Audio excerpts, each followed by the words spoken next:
Nakataas ang Tropical Cyclone Wind Signal number 1 sa mahigit 20 lugar sa Luzon.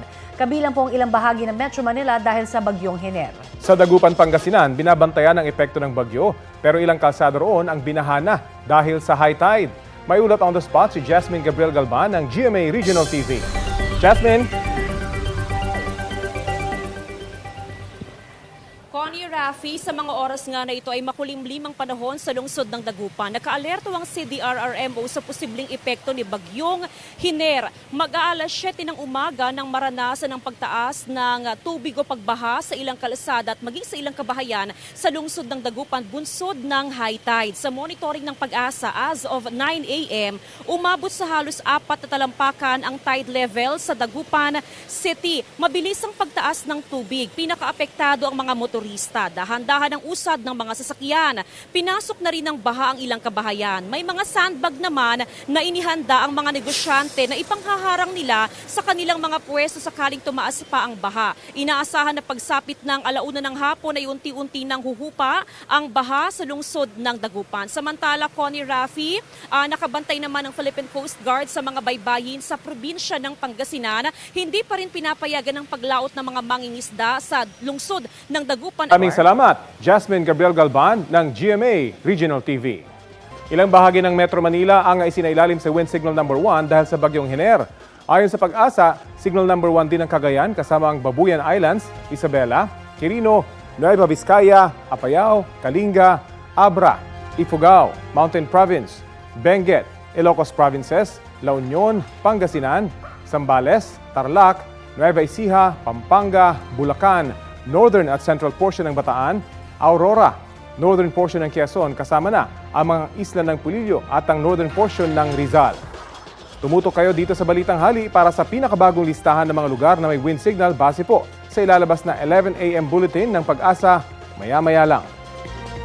Bahagyang humina ang bagyong Hiner, nakaraang dumaan ito sa bulubunduking lugar ng Cordillera. Sa kabila niyan, nananatili itong tropical depression at may taglay na lakas ng hangin na hanggang 45 kilometers per hour ayon sa Pag-asa. Sa mga susunod na oras, inaasahang nasa baybay na ng Ilocos Sur o ng La Union ang bagyong Hiner. Mamayang gabi o umaga bukas, posibleng nasa labas na ito ng PAR. Patuloy namang lumalapit sa PAR ang bagyong may international name na Pulasan. Huling namataan niyan, 1,980 kilometers east ng Central Luzon. Bukas ng gabi, posibleng nasa loob na ng PAR ang nasabing bagyo na bibigyan ng local name na Helen. Hindi naman ito inaasahang magla-landfall sa bansa pero palalakasin ito ang hanging habagat. Asahan na ang ulan sa malaking bahagi ng bansa kasama ang Metro Manila base sa rainfall forecast ng Metro Weather. Posible ang heavy to intense rain at minsan torrential rain sa ilang lugar na maaaring magdulot ng baha o landslide.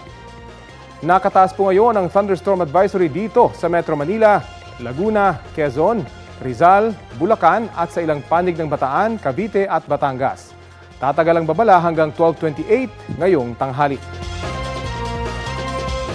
Ilang dam ang nagpapakawala ngayon ng tubig. Ayon sa Pag-asa, 2 gate ang nakabukas at naglalabas na ng tubig sa Magat Reservoir sa Isabela. Nasa mahigit 186 meters ang water level sa nasabing dam. 2 gate din ang nakabukas sa Ambuclao Reservoir habang 1 gate naman sa Binga Reservoir. Parehong nasa Benguet ang 2 nasabing dam.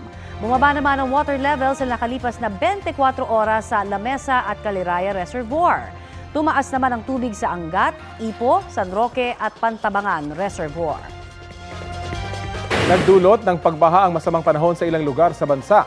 Sa Pulangi, Albay, binaha ang ilang kalsada dahil sa naranasang pag-ulang epekto ng habagat. Nagdulot yan ng pagbigat ng trapiko. Sinuspindi ang mga klase sa ilang paaralan. Sa Gimbal, Iloilo, nasira ang 18 bahay matapos hampasin ng malalakas na alon. 10 sa mga ito ang tuluyang nawasak. Nasa 22 pamilya ang pansamantalang nasa mga evacuation center. Plano ng barangay officials na i-relocate sila. Sa Zaraga, Iloilo naman, 30 bahay ang nasira sa pananalasa ng buhawi sa barangay Tubigan. Pansamantalang nawala ng kuryente sa lugar dahil sa insidente. Sa Malabang, Lanao del Sur, tulong-tulong na pinutol ng mga rumisponde ang isang puno na natumba sa barangay Kabasaran matapos maranasan ang malakas na ulan at hangin doon. 6 na estudyante ang nadaganan ng puno. Itinakbo sa ospital ang mga biktima pero 4 sa kanila ang idineklarang dead on arrival. Ayon sa mga otoridad, nagpaabot na rin sila ng tulong sa mga residenteng apektado ng masamang panahon. Sa Labangan, Zamboanga del Sur, natumbang nasa 30 talampakang billboard dahil sa malakas na hangin. Nahila niyan ang mga kable ng kuryente kaya ilang oras na nawala ng kuryente roon.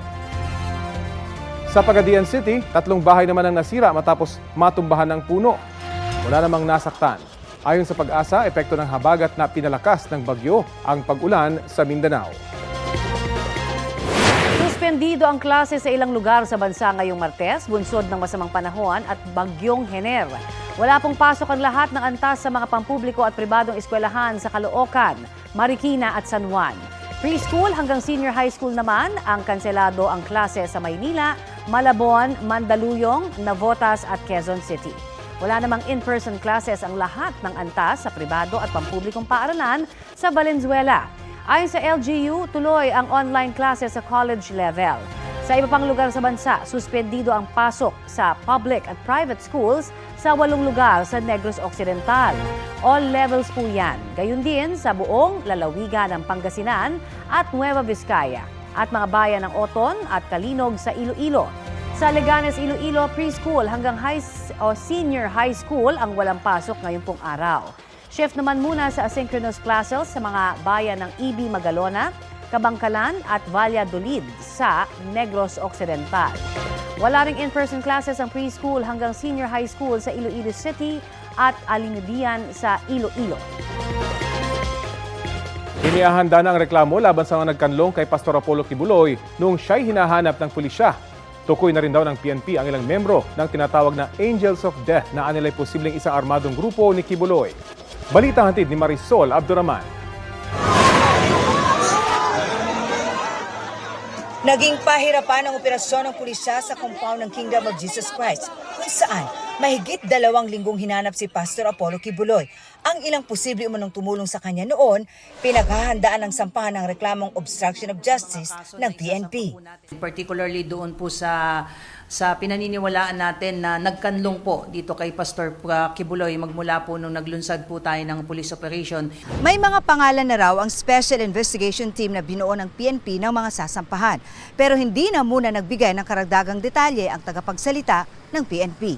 Antayin po natin, ma'am, yung formal pagsusumiti. Meron po tayong active coordination sa DOJ. Gusto po natin na talagang malakas at airtight. 2 naman sa 5 biktima umano ni Pastor Kibuloy na kinakausap ng Davao Police ang handa na magsampa ng reklamo. Ayon sa PNP, may pattern of abuse sa mga biktima. Halos pareho ang kwento in terms ng paano sila pinangakuan na supposedly ay papag-aralin, sila ay aalagaan, and yet, yun nga, as early as 12, 13 years old ay inumpisahan na yung paggamit sa kanila. At marami pa umunong batang biktima sa loob ng KOJC compound, kaya pinag-iisipan ng PNP ang pagkasa ng rescue operation. Takot pa rin umano ang mga bata, lalo sa sinasabing Angels of Death na ayon sa PNP, hindi kathang-isip. Existing itong mga tao na ito at may mga ilan na po tayong na-identify na mga pangalan. Posibleng armado sila, kaya aalamin kung rehistrado ang mga gamit nilang baril. We will be requesting the Firearms Explosive Office for the revocation po ng kanilang LTAP at firearms registration po. Samantala, natapos na ang ginawang medical assessment ng PNP kay Kibuloy na iniutos ng korte, kasunod ng hiling ng kampo ng pastor na hospital arrest. Isusumiti po muna po yan sa korte na kung saan yun po mismo ang korte ang nag-order po na mag-conduct po ng medical assessment. We will be submitting po yung findings po ng PNP General Hospital.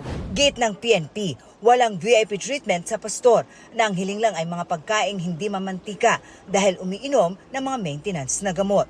Samantala, sinabi naman ng Department of Justice sa pagdinig ng budget nito sa Kamara na kalahati sa mga testigo laban kay Kibuloy ay nasa ilalim na ng Witness Protection Program.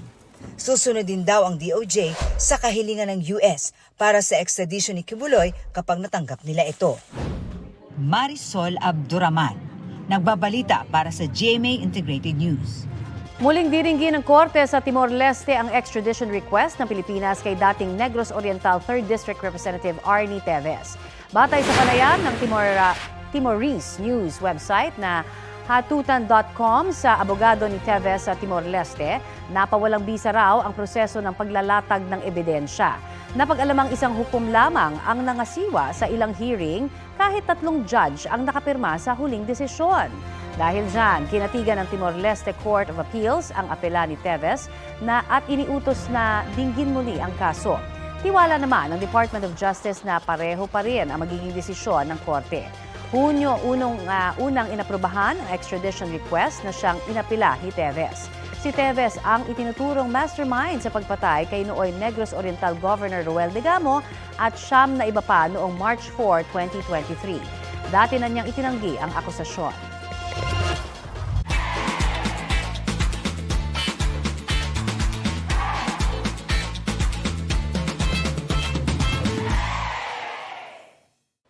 Kapuso, para sa mga maiinit na balita, mag-subscribe sa GMA Integrated News sa YouTube. Sa mga kapuso naman abroad, subaybayan nyo kami sa GMA Pinoy TV at sa www.gmanews.tv.